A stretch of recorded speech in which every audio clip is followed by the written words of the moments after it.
How's it going, everybody? This is BROzalez podcast, and I'm your host, Zach, alongside Adam Gonzalez. And today we are going to be, we're streaming live right now, talking about Waiver Wire Week 2 NFL Fantasy Football. That intro was not the best, but you know what? We'll just roll with it. So we're going to be talking about Waiver Wire, who you should pick up, and our bold predictions for this coming few games. If you have any questions, please let us know. We'll try to answer them as best as we can. All right, so let's jump into it. Week 2, waiver wires. So we'll talk about the waiver wire really quick. For me, if you're like me, and actually our league together, we Deshaun Jackson was available. I picked him up. Of course. And then I also nabbed him in our that other league I'm in, luckily. And I can't believe he was on there because I actually had him before week 1 on our league, dropped him, and I forget who I dropped him for. But now obviously I had to pick him up because this guy went off. He had 2 touchdowns, 100 and some yards. He got the deep ball twice, which gives you fantasy fantasy points. Right. And they were saying in the reason that they wanted Jackson on the Eagles because I think they picked up, I forget what player they picked up for the deep ball reason, and then he got hurt, so they went out and got Jackson for that reason because you saw when he was with Tampa Bay with Fitzmagic. That he found a way to get open and make those 40-yard touchdown grabs for you. The Eagles, with a healthy Carson Wentz, they want to do just that. Right. So it may not happen every week, but against certain teams, you can for sure expect him to be open. Quincy Enunwa, earlier today, just was announced that he got hurt with his neck, so he's done. He's done for the season right now, which opens up more space for him. But we do got to look out for Demaryius Thomas. If he's on your waiver, he might be a nice stash. Yep. He is now with the Jet. Cooper Kupp is actually just the Eagles. Wait. Well, Does Demaryius Thomas go with the Eagles or the Jets? I don't want to tell you guys false information. Demaryius Thomas what? Because Demaryius Thomas was with the Pats. Right. The Pats, of course, picked up AB. Talk about AB for a second. I got to pull this up. Well, I mean, first and foremost, I am not the guy to be talking about fantasy football. I'm actually, it's entertaining, it's fun, but it's like at the same time I hate it. I have a love-hate relationship with it. And with fantasy, why? Yes. Because you just don't have good weeks. Did you have a good week last week? Is that why you're talking about that? No, I didn't have a good week. But the thing is, it's like, it's all about matchups, and it's so hard when I see that prediction, like what they predict that player to get. Oh, it's so hard to he's predicted to get 15 points, and the player is predicted to get 8 points. Actually, ends up getting like 30 points, and your player that you predict gets like 5 points. And so it's like that's what we call the point syndrome or something like that. Yeah, I have. Because you want to max out your team Yep. to be projected as higher than your opponent. Yep.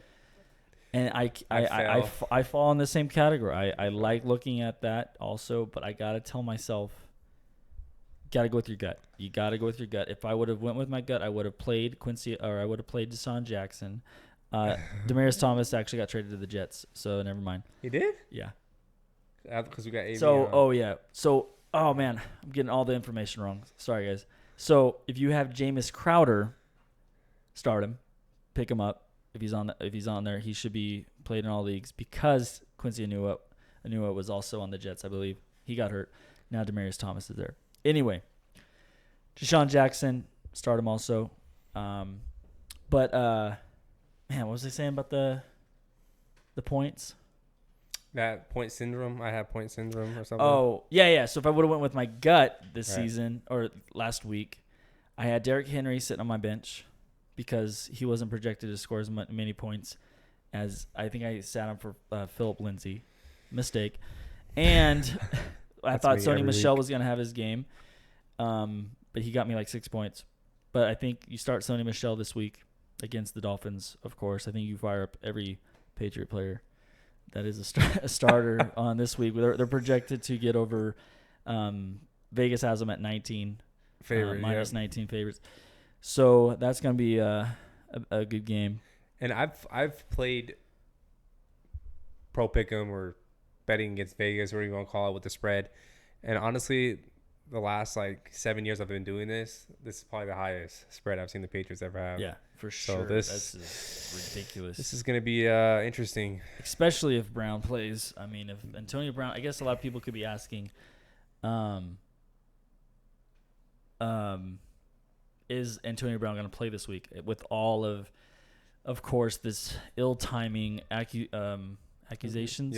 Yep. It's just like by the trainer. Yeah. I mean, the guy just wants to play some football. I mean, if he was about it, the money. I mean, I guess he is getting paid the same as he would have been getting paid per year with the Raiders. Yeah. But honestly, I think Antonio wants to win a ring. Mm-hmm.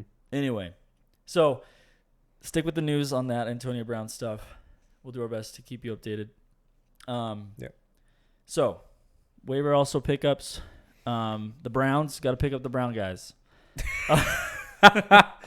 Browns are terrible. I'm sorry. No. I don't care what Not you say. like that. It was just one game. No. I meant like the last name, not the Browns, Cleveland Browns. I meant like. Oh, okay. You're looking at Marquise Brown. I was gonna say Cleveland Browns. And Overrated. James Brown. You're looking at James Brown also. John Brown, not the singer, but John Brown. The cat's getting into something. It's all good. You're looking at John Brown. He's got to be a pickup. And then Marquise Brown, he's a pickup also for sure. And then John Ross on the Cincinnati, as you know, pick him up. And I know that we're late to the game on this Wednesday, and the cat is in the camera. That's Tomo. He's our mascot. But we thought we would do a podcast on, Patriot Day, and we should never forget 9/11. Of course not. Even this cat right here, we shouldn't forget it. We shouldn't forget. Let me just. You want to move? Go ahead. You want to get him? Go for it. Sorry about that, folks. We do run a professional podcasting thing here. At least we try to. Big try. Yeah, big try. Anyway, so if you're still listening, thank you for listening. We just covered some wide receivers you want to pick up. Running backs, it's tight. I mean, you're on your own at this point. We're not gonna be able to help you out there. Start your studs. Tight ends though, I would pick up that rookie from or that they just picked up from the Lions. Starts with an H. Don't know the name off the top of my head. Go pick him up. He's supposed to do good things. If your tight ends are hurting also. Yep, mine is. So you might want to. Well, actually, he got picked up. I just noticed that because I was gunning for him too. But who you starting for your defense this week? Are you streaming defenses this year? Or are you? Yeah, no, I actually have the Chargers starting. Who are they playing? They're playing the who are they playing? Let me try. I don't even know on top of my head right now. One second, I can find out right now. Hold on 1 second. Anyway, while you're looking that up, I am playing the. I picked up the Texans. Well, I have Minnesota defense, as my starter, but they're playing the Packers this week in Lambeau Field, so I personally don't want to take that risk, so I'm not gonna do it. He'll throw some picks. Rodgers, I mean, what do you think of that game? That was. Oh, they're playing Detroit. They weren't looking in sync there on in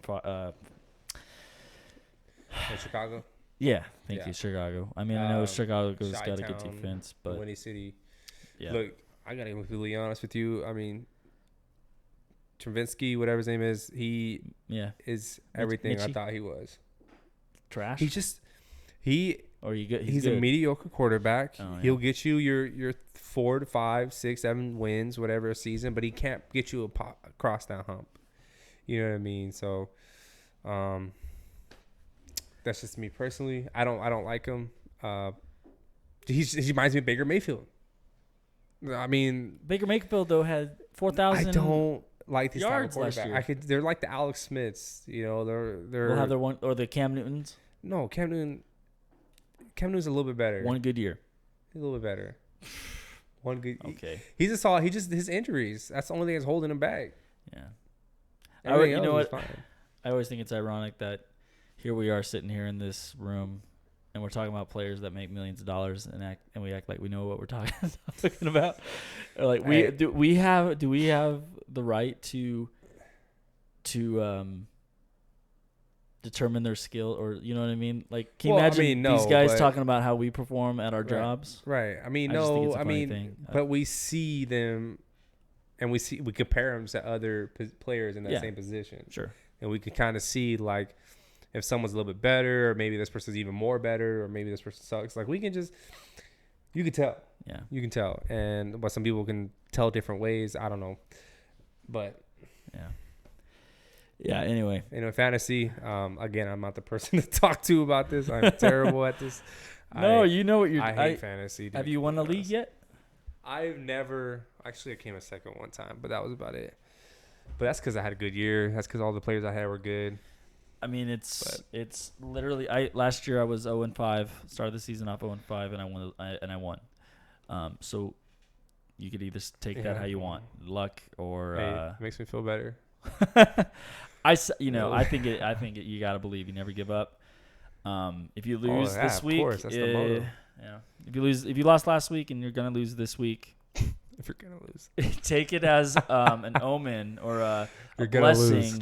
You're gonna lose. No, because take it. You usually can get first pick on the waivers, and honestly, I got. Oh really? I got some of I got award winning. I got winning players off the waiver for those 5 weeks, and then someone dropped in Andrew Luck. I picked him up. Thank you, Andrew. Have a good retirement. You got me that trophy. Oh, and someone also dropped Cooper. So. You got to play the waivers if you want to be successful. And I just. People say it takes too much time. No, not. It's just hard. Honestly, it's just you go with your gut, man. Like, if they're performing well, and they do it two weeks in a row, they got something going on. If it's a one-time thing, cut. Well, that's my thing, right? It's like most of the players is a one-time thing. Do you usually have like a gut feeling, like as you're, like you said, you want to play the player that's projected to get the most? Do you look at that, and as you're putting him in the lineup, you're going, man, but I really think that 8-point prediction guy is gonna go off, but you still, you're sicko, you still sit him. I mean, it's like you said, it's a gamble. And the people that are telling you those predictions are just like us. They have no magic globe. Mm-hmm. And all they're doing is looking at stats too. I mean, as much research as we can put into it, that's all you can do. So at the end of the day, this is the nugget of the podcast. Just go with your gut. And I'm telling you this because I need to tell myself that this week. I got to go with my gut. I've got to play Deshaun Jackson, even though people say, oh, you never play. So who do I play? Do I play Cam Newton or Carson Wentz? Oh, Carson Wentz. But they're playing against Atlanta. More reason to scramble. Shootout. It's going to be a shootout. Well, Tampa Bay, they're terrible. Cam Newton. They play Thursday night, primetime game. Cam Newton's showing up. In one of my leagues, I have Carolina as my deep because I know Winston's going to throw some picks, which gives you the ball back. All right, that's what I'm saying. But how much are they just going to end up running the ball? Well, they don't like to run a lot. They like to do pass. They like to do screens. They like to fight our go dishes. With who's projected to get more. They're about even, honestly. I'm going with my gut, like you said. I'm going with Cam Newton. Okay, so week 3's recap on the BROzalez podcast. We will you'll be here or we'll call in, and we'll see if you were right, and then that would prove my point of going with your gut, and we'll see if I'm right with Deshaun Jackson. I'm playing Sony Michel again, and I am playing Derrick Henry. Obviously, I'm starting Baker Mayfield again because you know what? We all have bad weeks. And I'm going to show you. I think I'm going to get, knock on wood, I think I'm going to get at least almost 200 points in my Who are they playing? Yahoo. Who Baker Mayfield, who are the Browns playing this week? I think it was supposed to be like a trash team. If I remember The right. Jets, baby. The Jets. Oh, I'm playing T.Y. Hilton too. We're at in New York, or is it? At New York. I think they got a lot to prove. You know what? In that game, Baker was hit the first quarter. If you watch it, his arm goes limp. I think he got a concussion that game. And then when They still played him. they still played him. He wants to play. So much And then toward the fourth, when they had to start scrambling, that's when he threw those picks. Right. So you gotta play your studs. Play your studs. I mean, and yeah, I had Tyreek Hill blows, but yeah, somebody dropped Kenyon Drake, picked him up. Gotta believe in that. That's hard. So I mean, yeah, and T.Y. Hilton just showed us, doesn't matter who's behind the, center. Give me the ball. I'm hungry. Feed me. that's T.Y. though. He's good. Yeah, and that's the point I'm making is you gotta play your studs. And you know what I did last week? I sat T.Y. actually. How many points did he get you? He would have got me. If you guys want to know, week 1. Cat just fell into the water dish. Week 1, Tyreek Hill got hurt. Got me 3 points. Julio Jones got me 12 points. Sonny Michel, 1 point. 1 point. 1 point. Cooper Kupp, I started him, 8 points. Started Phillip Lindsay, 8 points. And I know what you're thinking. Man, this guy has no idea what he's doing. And you're gonna agree because here on my bench I got Derrick Henry sitting on my bench with 2 rushing touchdowns. Got me 34 points. What? T.Y. Hilton, 24 points. Sitting on my bench. Two guys I could have got you easily 58 points. Yeah. Just 2 guys. 58 points. I got 66 points on that. That would have got me 110 points. Easily. However, this might reassure myself because, the other guy I played against got 127. Who was the starting quarterback? Deshaun Watson. So Deshaun Watson went off, torched. Went off. And it doesn't help when their kicker gets 19 points. That does not help. So, and when your tight end is Travis Kelce also. But, yeah. So, anyway, there you have it. Week 2, waiver. My predictions, like I said, Deshaun Jackson's going to have a good week. Sonny Michel's going to go off against Miami. And I think Baker's going to have a comeback. And everyone's going to be like, okay, he's the reason he was drafted 4th round or whatever, 5th. And you're going to come back and you're going to say Cam Newton was right. I was right with Cam Newton. Or I'm going to say, told you Carson Wentz, because Carson Wentz is going to feed the ball to But this game's going to be interesting with Cam Newton Jackson. because it's a divisional game. So they're going to be tough on Carolina. So I don't know. We'll see. I'll think about it before Sunday. Or tomorrow, actually, because they play tomorrow. Ooh, so we'll see. Can't wait. Can't wait. All right, folks. There you have it. There's our week 2's waiver wire and predictions. Hope you enjoyed. Be sure to subscribe for more. We got more beautiful content coming your way, and very smart advice also. Check us out on SoundCloud and any podcast device, Apple Podcasts, all that good stuff. Good stuff. Yeah.